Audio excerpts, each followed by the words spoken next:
Hello students, welcome to new video. आज हम एक नए कंसेप्ट के बारे में डिस्कस करेंगे जो कि जॉब इवोल्यूशन रहेगा। Meaning with definition of job evolution, importance, process and method of job evolution.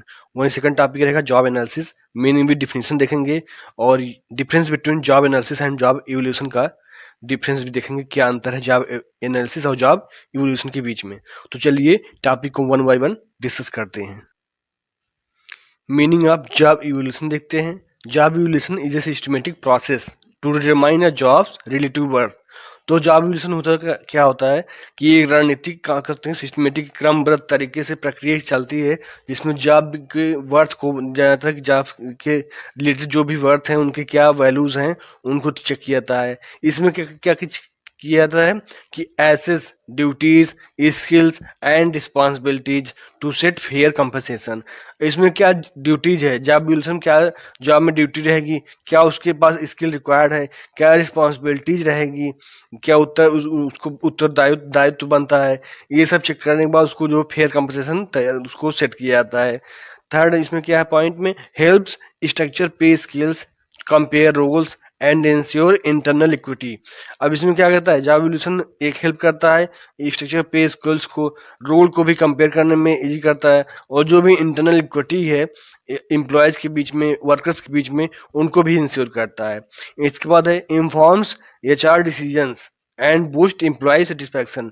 इसमें क्या करता है, एचआर जो है, जो भी एचआर है उसको जॉब इवोल्यूशन की हेल्प से डिसीजन लेने में आसानी मिलती है और जो भी एम्प्लॉय की सेटिस्फैक्शन है उसको भी बढ़ावा मिलता है, बूस्ट मिलता है। एंड इसके बाद है जॉब इवोल्यूशन इज ए की फॉर ऑर्गेनाइजेशन स्ट्रक्चर। एक होता है इंपॉर्टेंट फैक्टर होता है, इंपॉर्टेंट रोल प्ले करता है ऑर्गेनाइजेशन में, ऑर्गेनाइजेशन स्ट्रक्चर में जॉब इवोल्यूशन का। तो ये हो गया मीनिंग। अब हम देखेंगे डिफिनीशन, डिफरेंट ऑथर के हिसाब से क्या डिफिनीशन होता है। तो पहला है डीएस बीच के हिसाब से, job evolution is a systematic process of determining the relative worth of jobs within an organisation. तो यही जॉब इवोल्यूशन कहा गया है, डिफिनेशन दिया है डीएस बीच ने कि ये भी सिस्टमेटिक प्रोसेस होता है जिसके द्वारा जो जॉब्स की ड्यूटीज रिस्पॉन्सिबिलिटी है उनके वर्थ के बारे में ऑर्गेनाइजेशन में अंदर ही जांचा जाता है, डिटरमाइन किया जाता है। सेकंड है एडविन बी फिलिपो के हिसाब से, एडविन बी फिलिपो का कहते हैं कि job evolution is a technique of comparing jobs in an organisation to determine their relative worth. वही ये भी कहते हैं, एडविन बी फिलिपो ही कहते हैं कि एक टाइप का टेक्निक होता है, टेक्निक होता है जिसमें जॉब्स को कंपेयर किया जाता है, ऑर्गेनाइजेशन में कंपेयर किया जाता है कि इसका जो रियल वैल्यू है, रियल वर्थ है उसको पता चल सके। कंपेयर किया जाता है जॉब्स के डिफरेंट एम्प्लॉयज के बीच में। सो ये हो गया definition of job evolution by different authors. इसके बाद देखेंगे जो कि इम्पॉर्टेंस हम देखेंगे कि जॉब इवोल्यूशन का इम्पॉर्टेंस क्या होता है। इसको आप नीड्स भी कह सकते हैं, तो बेनिफिट ऑब्जेक्टिव भी कह सकते हैं। तो हम देखते हैं वन बाय वन डिस्कस कर लेते हैं। पहला है ensures fair and equitable compensation. It determines the relative worth of jobs based on factors like skills, responsibilities, and effort, promoting internal pay equity and reducing disparities। मतलब ये जो होता है जॉब इवोल्यूशन इंश्योर करता है फेयर और equitable compensation का। ये डिटरमाइन भी करता है जो रियल वैल्यू है जॉब्स की, चाहे वो लाइफ स्किल्स के बारे में हो, लाइफ स्किल्स या रिस्पॉन्सिबिलिटीज या जो भी एम्प्लॉयज वर्कर्स की इफर्ट है उनको। और ये भी इंटरनल पे इक्विटी के बारे में कहता है, एक जो समांतर है, जो सबका सैलरी समान हो चाहिए, सबकी स्किल्स के बेस पे होना चाहिए और जो भी भिन्नता है, जो भी डिस्पैरिटीज हैं, जो भी आप कह सकते हैं अंतर है, उनको जो है रिड्यूस करने में मदद मिलता है जॉब इवोल्यूशन की हेल्प से। सेकंड है स्टेब्लिशेस ए रीजनल पे structure, helps create consistent salary grades with hierarchies, aligning compensation with job value rather than individual negotiation or bias। जो ये जॉब इवोल्यूशन की मदद से जो रीजनल पे स्ट्रक्चर है, समांतर पे स्ट्रक्चर है, उसको स्टेब्लिश करने में मदद मिलती है। इसमें क्या कहते हैं, जॉब इवोल्यूशन हेल्प करता है, मदद करता है कंसिस्टेंट सैलरी को क्रिएट करने में, ग्रेड के हिसाब से एक हिरार्की में, एक जो है one by one step by step करता है और ये भी ग्रेड को सेट करने में मदद मिलता है। इसके द्वारा क्या देता है, इसमें जो ग्रुप वैल्यू को ज़्यादा ध्यान देते हैं, जॉब वैल्यू को, जिसकी जैसा जॉब है, जिस हिसाब से उसके पास स्किल है, जिसके उस हिसाब से उसका उसका जो है लेवल है टॉप लेवल का है, मिडिल लेवल का है या लोअर लेवल का है, उसी हिसाब से उसको सैलरी किया जाता है। इसमें जो है बायसनेस को ख़त्म किया जाता है, जो भी इंडिविजुअल नेगोशिएशन समझौते के हिसाब से किया जाता है, ना कि इस पे बायस कुछ नहीं होता है।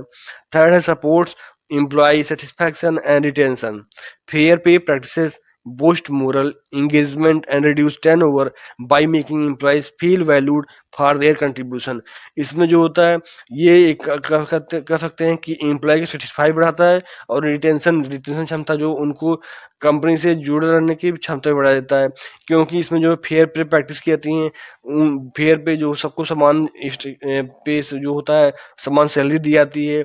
इससे जो है उनका मोरल बढ़ता है, उनका जो मोटिवेट होते हैं, एंगेजमेंट बढ़ती है कंपनी के प्रति, और जो भी आप कह सकते हैं कि उनका टर्नओवर भी कम हो जाता है, कि कोई भी जो है इनएफिशिएंट नहीं होता है, कोई रिसोर्स का वेस्ट भी नहीं होता है। इससे जो है एम्प्लॉय जो है अपना फील करते हैं कि कंट्रीब्यूशन समझते हैं, वो कंपनी को अपना समझते हैं कि हमारे लिए कंपनी कर रही है, हमारे लिए इतना जो है इतना एफर्ट कर रही है, तो हमारे भी कंट्रीब्यूशन बनता है कि हम भी कंपनी में जो भी अपना जो है फुल कंट्रीब्यूशन दे सकें। फोर्थ है फैसिलिटेट्स इफेक्टिव वर्कफोर्स प्लानिंग। तो ये क्या कहते हैं कि identifies critical roles, skill gaps and aids in boosting recruitment and succession planning. तो इसमें ये कहा गया है कि इफेक्टिव वर्कफोर्स प्लानिंग हो, प्रभावशाली तरीके से काम होता है इसमें, जो भी एम्प्लॉयज वर्कर्स हैं इसमें जो क्रिटिकल रोल जो मेन रोल्स हैं उनको आइडेंटिफाई किया जाता है, और जो भी स्किल्स गैप हैं, जो भी एम्प्लॉयज के बीच में स्किल्स गैप हैं, जिनके पास जो अनस्किल्ड हैं उनको स्किल बनाया जाता है, उनको प्रॉपर ट्रेनिंग और डेवलपमेंट दिया जाता है, और बजट को भी बढ़ाया जाता है, रिक्रूटमेंट किया जाता है, और एक सक्सेशन प्लानिंग के हिसाब से जो फ्यूचर लीडर्स को तैयार किया जाता है, कि जो कि अगर मान लीजिए कि जो भी अगर रिटायरमेंट्स होते हैं, जो इनका ट्रांसफ़र होता है, कोई अपने आप से छोड़ देता है, तो कैसे भी कर हम जो फ्यूचर में आने वाली जो चुनौतियाँ हैं, जो आपका सबसे चैलेंजेस हैं, उनको ओवरकम करने के लिए, उनको टैकल करने के लिए एक जो फ्यूचर लीडर्स को तैयार किया जाता है। इसके बाद फिफ्थ है promotes transparency and objectivity, provides a systematic defensible process that minimizes subjectivity and supports compliance with equal pay regulations। और इसमें क्या पारदर्शिता होता है, ट्रांसपेरेंसी होती है, एक उद्देश्य से रिलेटेड काम किया जाता है। जो भी उद्देश्य है आपका, जो भी ऑर्गेनाइजेशन के तहत आपने एक उद्देश्य सेट किया हुआ है, गोल सेट किया हुआ है, तो उसी के हिसाब से ये प्रमोट करता है, उसी को बढ़ावा देता है। एक कह सकते हैं सिस्टमेटिक एक क्रमबद्ध तरीके से काम किया जाता है, जिससे जो भी सब्जेक्टिविटी है, चाहे जो डिस्पैरिटीज़ हैं, उनको कम किया जाता है, मिनिमाइज किया जाता है। जो भी आप कह सकते हैं जो भी रिस्क इधर की क्षमता बढ़ने वाला है या रिस्क होने की क्षमता है, तो उनको कैसे मिनिमाइज कर आप कह सकते हैं एक सपोर्ट कंप्लायंस के हिसाब से जो भी मानक तैयार किए हुए हैं, जो भी रूल्स रेगुलेशंस हैं, उनके हिसाब से इक्वल पे रेगुलेशन के साथ ये काम किया जाता है। इसके बाद सिक्स है aligns job with organisation goals, ensures roles are structured to support business strategy, enabling better resource allocation and career development.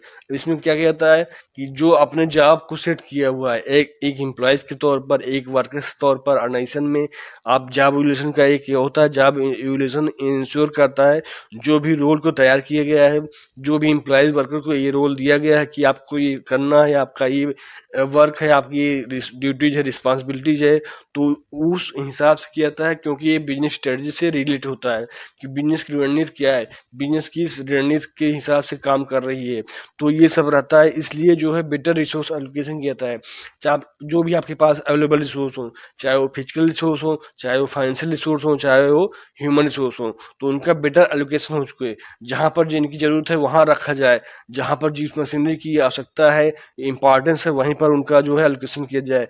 तो इसलिए आप कह सकते हैं एक करियर डेवलपमेंट के साथ, जो कि करियर डेवलपमेंट कैसे करियर डेवलपमेंट किया जाए एक एम्प्लॉयज के वर्कर्स का, तो इस सब लेकर जो भी जॉब्स को तैयार किया जाता है वो ऑर्गेनाइजेशन गोल को ध्यान में रख के किया जाता है। जो रणनीति है पहले से आपके ऑर्गेनाइजेशन का उद्देश्य है, हमको इस मंथ में, इस क्वार्टर में, इस ईयर में इतना जो है अपना सेल्स करना है, इतना रेवेन्यू जनरेट करना है, तो उस गोल को साथ में लेकर जो है जॉब को सेट किया जाता है। सो ये हो गया, आप कह सकते हैं कि इम्पोर्टेंस या नीड्स ऑफ जॉब इवोल्यूशन। तो आई होप ये आपको समझ में आया होगा।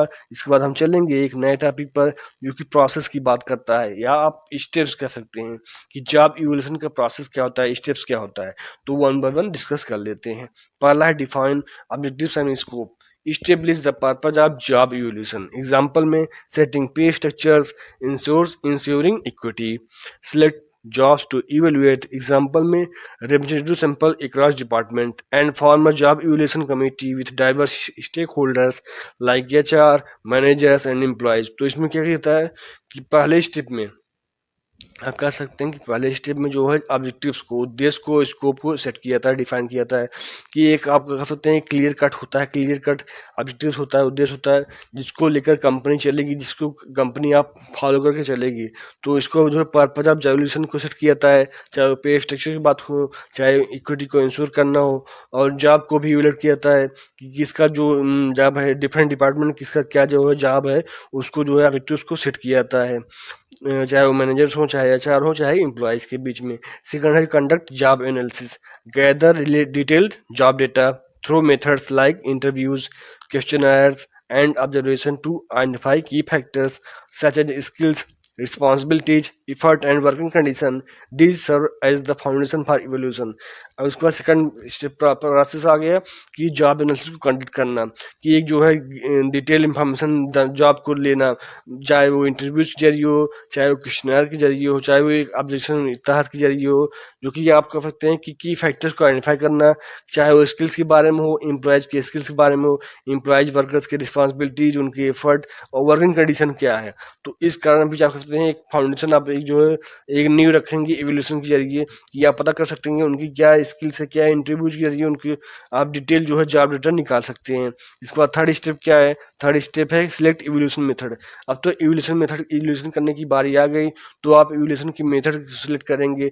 Choose an appropriate technique based on organizational needs such as ranking, simple comparison, classification, grouping into grades, point factor, quantitative scoring of compensable factor of factor comparison, monetary value assignment. तो आप कह सकते हैं कि इवोल्यूशन मेथड जो है select करेंगे, एक जो है सही टेक्निक, सही तकनीक को, ये जो ऑर्गेनाइजेशन के हिसाब से ऑर्गेनाइजेशन को जरूरत है, चाहे वो रैंकिंग मेथड हो, चाहे वो ग्रुपिंग मेथड हो, चाहे वो पॉइंट फैक्टर मेथड हो, चाहे वो फैक्टर कंपैरिजन मेथड हो, उसी हिसाब का आपको सिलेक्ट करना है। अब फोर्थ आ गया identify compensable factors, define and weight key job elements. Example में skill, responsibility, effort, working condition that determine relative worth, ensuring they are measurable, relevant and free from bias. अब इसके बाद कंपेंसेबल फैक्टर्स को आइडेंटिफाई करने की बात आ गई।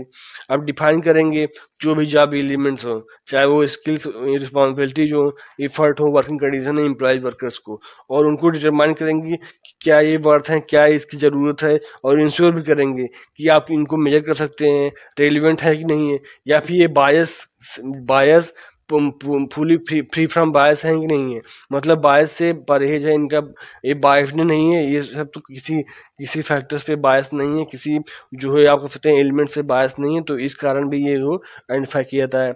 अब फिफ्थ आ गया collect and analyse data, rate each selected job against the factors using standardized skills or tools, involve committee members to score job independently or collaboratively for consistency। अब डाटा को collect और analyse करने की बात आ गई, सभी job को आप सिलेक्ट करेंगे और रेट उसी हिसाब से देंगे कि डिफरेंट फैक्टर्स को, डिफरेंट स्किल्स, डिफरेंट टूल्स को यूज कर कमेटी मेंबर को साथ में लेकर आप जो है जॉब को इंडिपेंडेंट तरीके से और पूरे साथ में लेकर एक कंसिस्टेंसी तरीके से आप जांचेंगे, कलेक्ट करेंगे और डेटा को एनालाइज करेंगे। अब सिक्स आ गया, सिक्स में क्या है कि रैंक और score jobs, compile ratings to assign relative values। Example में in point factor sum points for total score in ranking order jobs from lowest to highest, create a job hierarchy. आप जो है rank देंगे और job को score भी देंगे कि किस एम्प्लॉयज का किस जॉब पोजीशन पे कैसा रैंक है, आप रेटिंग भी हिसाब से देंगे, चाहे वो पॉइंट फैक्टर या सम पॉइंट या टोटल स्कोर के हिसाब से आप जो है लोवेस्ट से हाईएस्ट आप जो है एक हियरार्की, जॉब हियरार्की के जरिए उनको स्कोर देंगे। उसके बाद सेवंथ आ गया वैलिडेट एंड रिव्यू की बारी, test the results for internal या external equity, check for biases, gender या race and gather feedback from stakeholders, make adjustments to ensure fairness and legal compliance। अब बारी आ गई स्कोर आपने दे दिया, रैंक भी कर दिया, उसके बाद वैलिडेट और रिव्यू करने की बारी आ जाएगी कि जमीनी स्तर पर लागू करने की बारी आ गई कि टेस्ट रिजल्ट को जो इंटरनल एक्सटर्नल इक्विटी के साथ टेस्ट को रिजल्ट को टेस्ट किया जाए, चेक किया जाए ये किसी बेस पर बायस तो नहीं है, या फिर और जो है स्टेक होल्डर्स से जो कंपनी के डायरेक्ट और इनडायरेक्ट जुड़े हुए हैं उनसे जो फीडबैक को गैदर की जाए, फीडबैक को लिया जाए, और ये भी इंश्योर किया जाए कि इसमें जो फेयरनेस हुआ है कि नहीं, जो लीगल कंप्लायंस हैं, जो रूल्स रेगुलेशंस हैं, जो स्टैंडर्ड्स मानक तैयार किए गए हैं उनके हिसाब से काम हुआ है कि नहीं हुआ है। सो ये सब बातें रहती हैं जो कि आप कर सकते हैं स्टेप्स या प्रोसेस आप जॉब इवोल्यूशन में आती हैं। आई होप आपको समझ में आया होगा। इसके बाद चलेंगे कि अब मेन टॉपिक आ गया कि मेथड्स ऑफ जॉब इवोल्यूशन। ये one of the main topic होता है जो हमेशा एग्जाम में पूछा जाता है, हर एग्जाम में जो है इम्पोर्टेंस होता है। तो मेथड ऑफ जॉब इवोल्यूशन में दो टाइप के मेथड होते हैं, पहला नॉन एनालिटिकल एंड सेकंड है एनालिटिकल तरीके से। तो नॉन एनालिटिकल में क्या आते हैं, ranking method, job grading method. वहीं एनालिटिकल मेथड में factor comparison method and point ranking method. तो चलिए इनको भी हम वन बाय वन देख लेते हैं। पहला तो रैंकिंग मेथड क्या होता है। रैंकिंग मेथड में this is the simplest and most subjective method. Jobs are ranked from highest to lowest based on their overall value to the organization, often by a committee of evaluators. Key jobs factors like responsibility, skills, and working condition are considered holistically without assigning numerical values. इसमें क्या कहते हैं, ये बहुत ही simple और most subjective method होता है। जो आपको रैंक किया जाता है, हाईएस्ट से लोएस्ट दिया जाता है, उनके वैल्यू के हिसाब से ओवर वैल्यू क्या है ऑर्गेनाइजेशन में। ये जो है कमेटी, जो भी इवैल्यूएटर्स रहते हैं, जो भी जांच परखने वाले होते हैं, उनको ये जो है हाईएस्ट से लोएस्ट रैंक दिया जाता है। अब एग्जाम्पल में क्या है, a committee might rank a CEO job as 1 and clerical row job as 50 in a list of 50 jobs। तो जॉब को रैंक के हिसाब से, रिस्पॉन्सिबिलिटी के हिसाब से जो है जॉब रैंक दिया जाता है। अब मान लीजिए सीईओ का रैंक 1 है, वहीं अगर क्लरिकल रोल है उनका 50 है, अगर 50 है जॉब में। तो ये हो गया एग्जाम्पल। अब सेकंड देखेंगे, सेकंड में क्या है, सेकंड में जॉब ग्रेडिंग मेथड है। Job are grouped into predetermined classes or grids based on similar levels of duties, responsibilities, and required skills. Each class has a pay range। अब job grading method बारी आ गई। एक जो पहले से defined class है या ग्रेड है, उसी हिसाब से उनके ड्यूटीज की बेस पे, रिस्पॉन्सिबिलिटी की बेस पे, और जो भी रिक्वायर्ड स्किल्स की बेस पे उनको जो है जॉब को ग्रुप किया जाता है। इसमें ग्रुपिंग मेथड होता है। तो ईच क्लास है पे रेंज, सबका अलग अलग पे रेंज होता है। एग्जाम्पल में क्या है, class might include entry level skill technician, manager etcetera with predetermined criteria for each. और जैसे क्लास जो है इंक्लूड कर सकते हैं आप एंट्री लेवल का, या फिर स्किल टेक्नीशियन का, या फिर मैनेजर का। तो ये सब जो है एग्जाम्पल में आएगा जॉब ग्रेडिंग का। जॉब को ग्रेड किया जाता है, जॉब को ग्रुप में डिवाइड किया जाता है। थर्ड है फैक्टर कंपेरिजन मेथड में, a hybrid of ranking and point methods. A few benchmark jobs are selected and ranked for key factors, then assigned monetary values based on current pay. Other jobs are compared to these benchmarks factor by factor to derive their worth. इसमें क्या होता है, ये जो है ranking और point method का hybrid होता है, आप कह सकते हैं कॉम्बिनेशन होता है।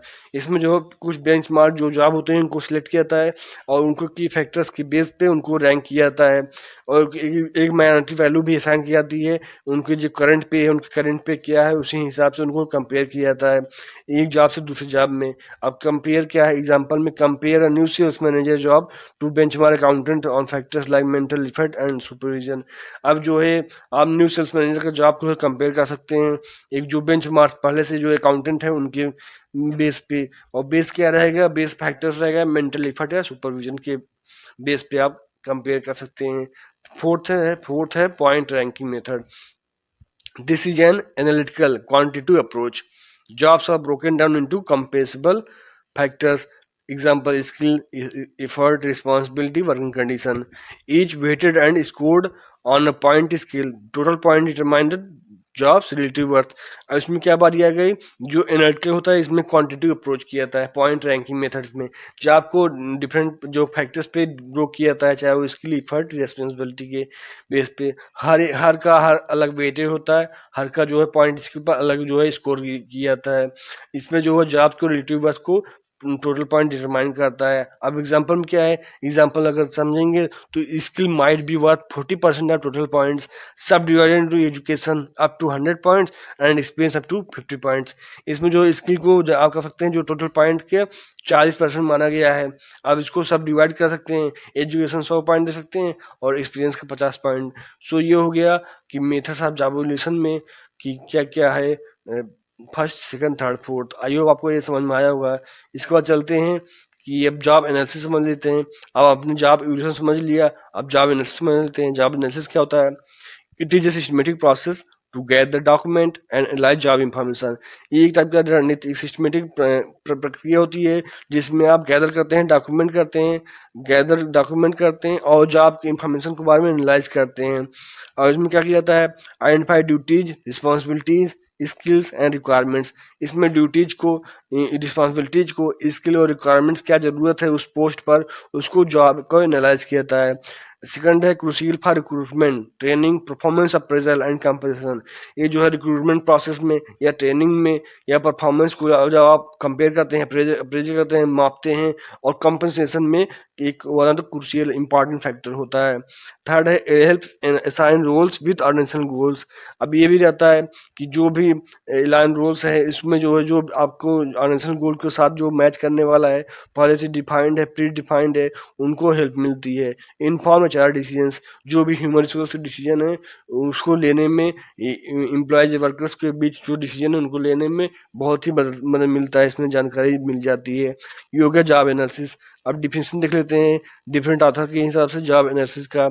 मिल्कोविच एंड बोर्ड्रियो क्या कहते हैं? Job analysis is the systematic process of collecting, evaluating and analysing information about jobs. इसमें क्या है, ये भी आप कह सकते हैं जॉब एनालिसिस एक क्रमबद्ध तरीका होता है, क्रमबद्ध प्रोसेस होता है, प्रक्रिया होती है जिसमें जो भी जॉब्स हैं उनके बारे में कलेक्ट किया जाता है, इवोल्यूट किया जाता है और ऑर्गेनाइज किया जाता है इंफॉर्मेशन को। सेकंड है एडविन फिलिपो के हिसाब से job analysis is the process of studying and collecting information related to the operations and responsibilities of specific job. ये भी यही कहते हैं जॉब एनालिसिस एक टाइप का प्रक्रिया है जिसमें आप एक स्पेसिफिक जॉब के जो भी ऑपरेशन और रिस्पॉन्सिबिलिटीज हैं उनको आप स्टडी करते हैं, कलेक्ट करते हैं, जिससे वो उनको जो इंफॉर्मेशन मिल सके, जो भी ऑपरेशन और रिस्पॉन्सिबिलिटी आने वाली है एक पार्टिकुलर जॉब के लिए। ये होगा डिफिनीशंस। अब हम देखेंगे कि जो कि difference between job analysis and job evolution है, ये one of the important point रहता है। ये हमेशा जो एग्जाम में पूछा जाता है, तो वन बाय वन हम इसको देख लेते हैं कि एस्पेक्ट या बेसिस पे कर सकते हैं कि बेसिस पे देख लें। डिफिनीशन पहला देख लेते हैं job analysis and job evolution.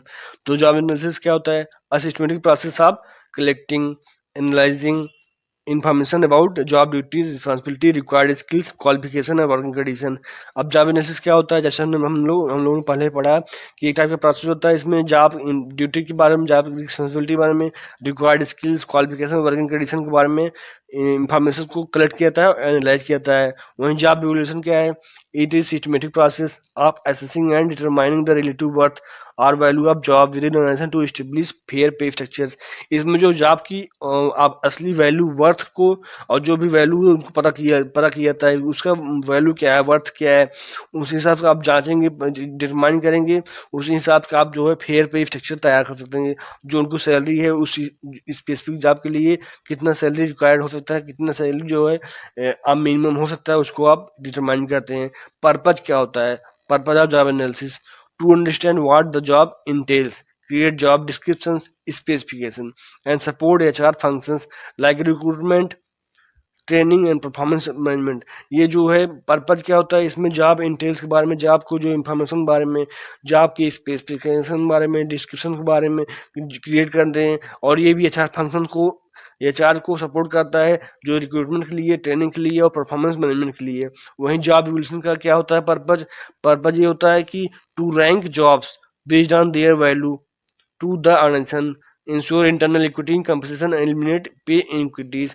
इसमें क्या किया जाता है कि जॉब को रैंक दिया जाता है जॉब इवोल्यूशन में, सिंपल सा है जिससे ऑर्गेनाइजेशन में वैल्यू बनी रहे, और इंटरनल इक्विटी की कंपनसेशन के बारे में बताता है कि जो कि कोई डिस्पैरिटीज ना हो, जो भी अगर कोई भी जो भी सैलरी के बेस पे आप कर सकते हैं कि सीधा अगर मतलब कहेंगे तो जो कि सबका सैलरी उसी बेस के हिसाब से जिसकी जितनी रिस्पॉन्सिबिलिटीज है, जितनी ड्यूटीज है, जितना उनको हक बनता है उनको इतना दिया जाए। फोकस क्या रहता है जॉब एनालिसिस का? Content of single job, task, requirements. इसमें जो सिंगल जॉब पर फोकस किया जाता है, उनके टास्क के बारे में, रिक्वायरमेंट के बारे में, इन्वायरमेंट के बारे में। वहीं जॉब इवोल्यूशन क्या कहता है? Job evolution comparative worth of multiple jobs, relative importance, complexity, responsibility. ये जो है मल्टीपल जॉब से जो है आप कह सकते हैं कनेक्ट रहता है, फोकस रहता है इस पे जॉब एवोल्यूशन का। इसके बाद देख लेते हैं नेचर। नेचर में कहा गया है कि डिस्क्रिप्टिव अनकम्प्रेहेंसिव होता है, क्वालिटेटिव क्वांटिटेटिव दोनों हो सकता है, डाटा कलेक्शन रहता है नेचर। जॉब आप कह सकते हैं एनालिसिस का, जॉब एवोल्यूशन का comparative and evaluative, often quantitative, using points और रैंकिंग। ये जो कंपैरेटिव होता है अब इवैल्यूएटिव तरीके से होता है, इसमें क्वांटिटेटिव यूज कहते हैं, पॉइंट्स और रैंकिंग का यूज होता है। वहीं आउटकम आता है job description, what job involves and job specification, required qualification. इसमें क्या है जॉब डिस्क्रिप्शन और जॉब स्पेसिफिकेशन का मुख्य उद्देश्य रहता है। इसमें आउटकम ही आता है, रिजल्ट इसका ही आता है। जॉब एनालिसिस का मतलब जॉब का इन्वॉल्वमेंट क्या है, जॉब में क्या क्या है, और जॉब को करने में क्या क्या आपके पास क्वालिफिकेशन होना चाहिए, तो रिक्वायर्ड क्वालिफिकेशन बताता है। वहीं जॉब आप कह सकते हैं कि इवोल्यूशन क्या बताता है कि जॉब हिरार्की, पे ग्रेड्स एंड सैलरी स्ट्रक्चर्स। ये जॉब हिरार्की बारे में बताता है, पे ग्रेड्स कितना है और सैलरी का स्ट्रक्चर क्या है, ये आप कह सकते हैं जॉब इवोल्यूशन बताता है। वहीं जॉब एनालिसिस मेथड क्या होते हैं? इंटरव्यूज के जरिए, क्वेश्चनर के जरिए, ऑब्जर्वेशन के जरिए, चेकलिस्ट के जरिए, सर्वेज के जरिए आप जॉब एनालिसिस कर सकते हैं। वहीं जॉब इवोल्यूशन क्या है? रैंकिंग के बेस पे, क्लासिफिकेशन बेस पे, पॉइंट फैक्टर मेथड के बेस पे, और उसके बाद फैक्टर कंपेरिजन के बेस पे आप कर सकते हैं जॉब इवोल्यूशन। आई होप आपको डिफरेंस पूरा अच्छी तरीके। वीडियो को लाइक कर दीजिए और चैनल को सब्सक्राइब कर लीजिए, जिससे आपको लगातार वीडियो मिलता रहे और हमें भी मोटिवेशन हो सके। If you have any suggestion please comment on this video. Thank you for watching video. जय हिंद।